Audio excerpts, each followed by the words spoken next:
பெங்களூரின் church street போல சென்னை நுங்கம்பாக்கத்தில் உள்ள காதர் நவாஸ் கான் சாலையில் 24 மணி நேர நடைபாதை வளாகம் உருவாகிறது.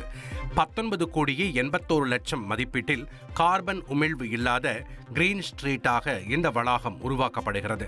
2500க்கும் மேற்பட்ட இரும்பு தூண்கள், 50க்கும் மேற்பட்ட நவீன தெருவிளக்குகள், அகல நடைபாதை, பூங்கா உள்ளிட்டவை அமைக்கப்படுகிறது.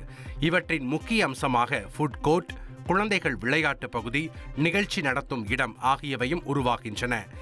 100 இருசக்கர வாகனங்கள், 45 கார்கள் நிறுத்தும் மல்டி லெவல் பார்க்கிங் மற்றும் மின்வாகன சார்ஜிங் பாயிண்டுகள் அமைக்கப்படுகின்றன. சென்னை மாநகராட்சி சார்பில் விரைவில் திறக்கப்பட உள்ள இந்த வளாகம் சென்னையின் நைட் ஸ்பாட்டாக மாறும் என்று எதிர்பார்க்கப்படுகிறது. ஊராட்சி மன்ற தலைவர் மீதான மோசடி வழக்கில் ஆட்சியர் உரிய நடவடிக்கை எடுக்க வேண்டும் என நீதிமன்றம் உத்தரவிட்டுள்ளது.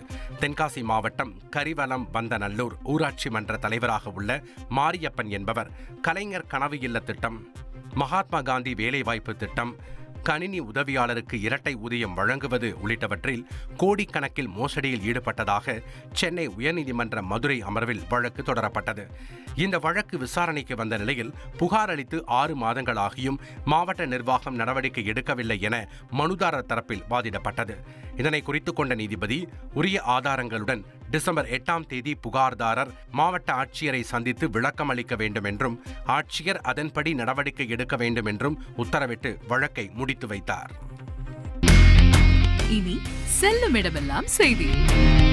தந்தை டிவியின் வாட்ஸ்அப் சேனலை ஃபாலோ பண்ணினா செல்ல இருக்கும் இடமெல்லாம் செய்தி.